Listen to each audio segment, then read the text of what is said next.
अस्सलाम वालेकुम व्यूअर्स, कैसे हैं आप सब। उम्मीद करती हूँ आप सब ठीक होंगे।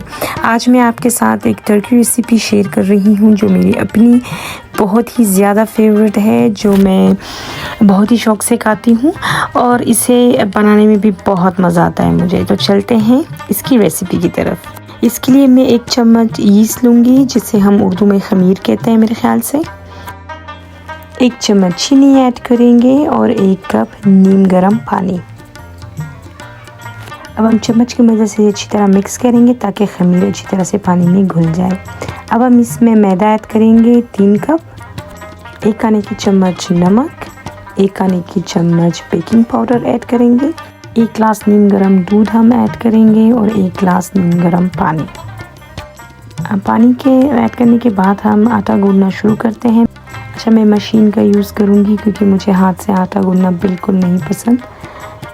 अच्छा, मैंने तकरीबन 15 मिनट मशीन चलाई है। अब आटा भी लगभग तैयारी है। हम बहुत ही सॉफ्ट सा डो बनाएंगे। अब मैं इसे रेस्ट के लिए 1 घंटा किसी गर्म जगह पे रख दूँगी।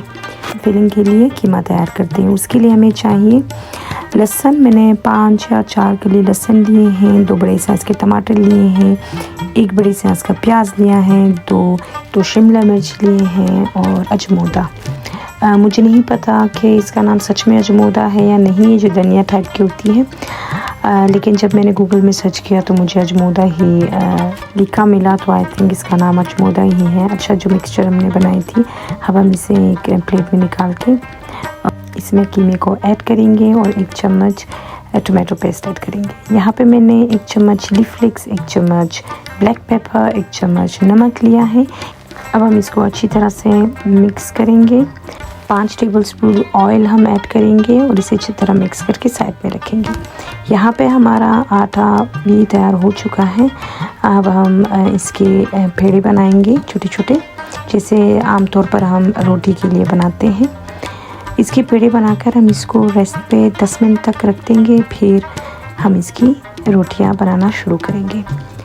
पहले हम इसकी गोल गोल रोटियाँ बनाएंगे जैसे कि हम रोटी बनाते हैं, फिर उसके ऊपर ये कीमा लगाएंगे। कीमा याद रहे कच्चा ही होना चाहिए क्योंकि ये कच्ची कीमे से बनती है। अब मैं इसी तरह एक एक करके ये सारे लमजून तैयार करूँगी। अच्छा, पहले हम इसे नीचे से पकाएंगे जैसे कि हम तवे के ऊपर रोटियां बनाते हैं। फिर जब नीचे से ये पक जाएंगे तो फिर इसे हम ओवन में रख के ऊपर से भी पका लेंगे। अच्छा, हमारा लमजून तैयार है। ये बहुत ही टेस्टी बने। आप इसे ज़रूर ट्राई करें और मुझे फीडबैक दें। मिलते हैं अगली वीडियो में, तब तक के लिए अपना ढेर सारा ख्याल रखिएगा। अल्लाह हाफ़िज़।